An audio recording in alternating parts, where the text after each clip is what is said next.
So, I met a Jehovah's Witness the other day. He came over to my buddy's house while I was sitting in the truck. I was sitting there thinking, man, you do not need to come over here. Like, I will break you.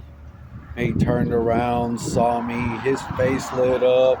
He did the whole, hey, how are you? It was so cute. And, he did his whole spiel. Hey, I'm with the church of, I don't know, remember the name of their church, and that they were going to be having a sermon on Sunday and be talking about what the future holds and all the love and kindness that we give each other. And I was just, I was like, you know what the future holds? The future holds war. You know why? Hey, but the scripture tells us to believe in love and peace and prosper, and all of that will be handed to us. And I was just like, how do we get it? We believe, he says. And I was just like, how did India get their multiple wives? And he thought for a second. I was like, I'll tell you. Some guy came in there and castrated, like, this is what I told him. I don't know the exact percentage, but a guy came through and castrated about 80% of the population. And only the ones that weren't castrated could have wives. So guess what? They started getting multiple wives. And the only ones that wouldn't get castrated were the ones that were loyal to the guy that castrated them. He just gave me this look. I was just like, you know what we had to do? We had to go over there and kill that guy.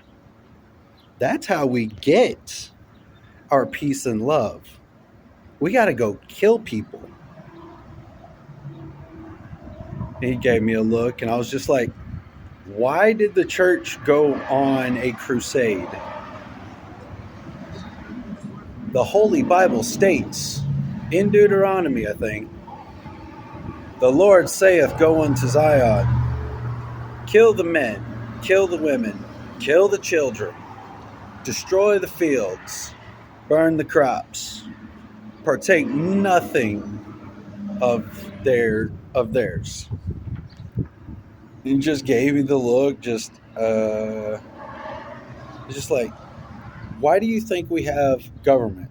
Why do you think in God we trust in our USA? This is a hard world to live in. We only make it safe by killing things. You can pray peace and love while we go out there and kill stuff. You keep the people nice and calm, we'll go kill things. And he just kind of walked away after that. I was like, I feel a job well done right there. I feel a job well done.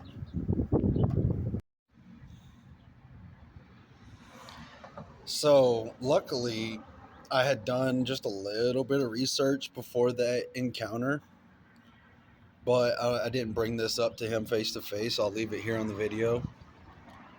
But yeah, I was real believe all the spiritual, see what they got, and I read the story of the Jehovah's Witness people, whatever, and a man was following his gut, following the spiritual guidance, went up to a rock and found a scroll.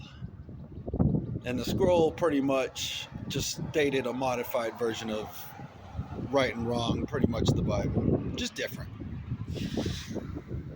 And before we could immortalize the scroll, put it in a museum, whatever, the spirit took it back and he gave the scroll and it ascended up to heaven. I was really into it. I was really into it. And then I saw our Ukraine-Russian war and past war videos, and it's like, what do we dig up?